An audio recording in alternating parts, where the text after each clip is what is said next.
কদমতলী এলাকার ধনিয়া নূরপুর ১ ও ২ নম্বর ইউনিট ৬০ নং ওয়ার্ড বিএনপির উদ্যোগে সাবেক বিএনপির চেয়ারপারসন ও ৩ বারের সাবেক প্রধান দেশনেত্রী বেগম খালেদা জিয়ার আত্মার মাগফিরাত কামনা ও দোয়া আলোচনা সভা অনুষ্ঠিত হয়েছে।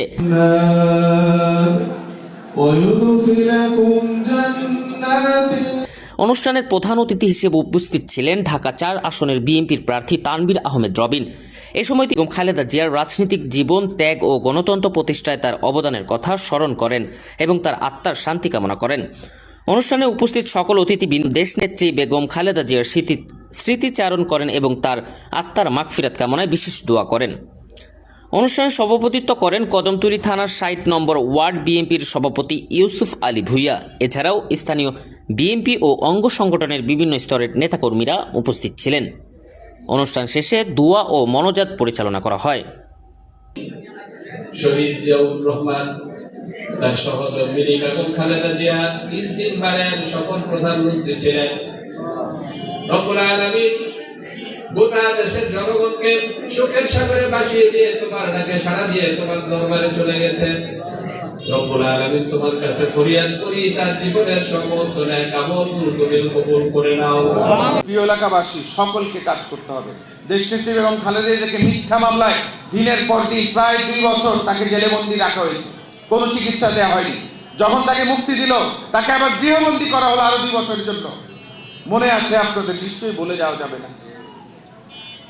এবং দেশনেত্রী বেগম খালেদা জিয়ার কোন ত্যাগের কথা আমরা বলবো, বলে শেষ করে যাবে না। ১/১১ সময় যেই অত্যাচার, নির্যাতন, নিপীড়নের শিকার শুধুমাত্র জিয়া পরিবার যেইভাবে হয়রানির শিকার হয়েছে, অত্যাচার নির্যাতনের শিকার হয়েছে, তার ২ সন্তানকে ওই তৎকালীন মঈন সরকার তাকে বাধ্য করেছিল দেশ ত্যাগে।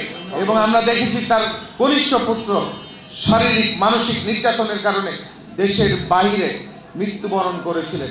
এবং তার মৃত্যুবরণ করার পর তার লাশ যখন দেশে আসে, দেশনেত্রী বেগম খালেদা জিয়া তার গুলশান কার্যালয়ে বন্দী অবস্থায় ছিল। নিশ্চয়ই আপনাদের মনে আছে।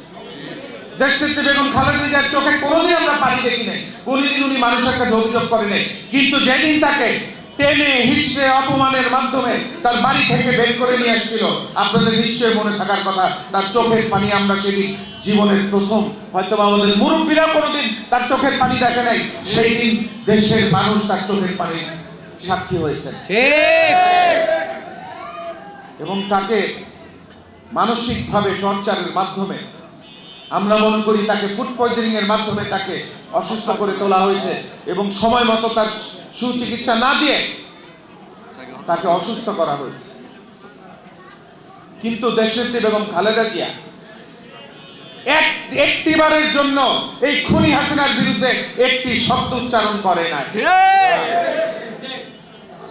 জনাব তারেক রহমান দেশে ফেরার আগে এবং পরে এই পর্যন্ত কোনো অভিযোগ করেন এই দেশবাসীর কাছে।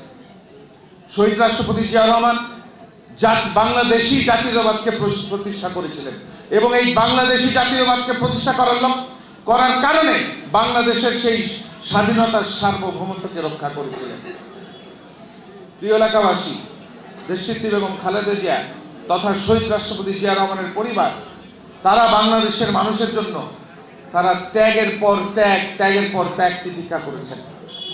দেশনেত্রী বেগম খালেদা জিয়া মৃত্যুবরণ করার আগে উনি আমাদেরকে প্রতিশোধ পরায়ণ না হওয়ার জন্য বলেছেন, প্রতিহিংসার রাজনীতি আমাদেরকে বাদ দিতে বলেছেন, দেশের স্বার্থে, দেশের মানুষের স্বার্থে আমাদেরকে ঐক্যবদ্ধ হওয়ার কথা বলেছেন।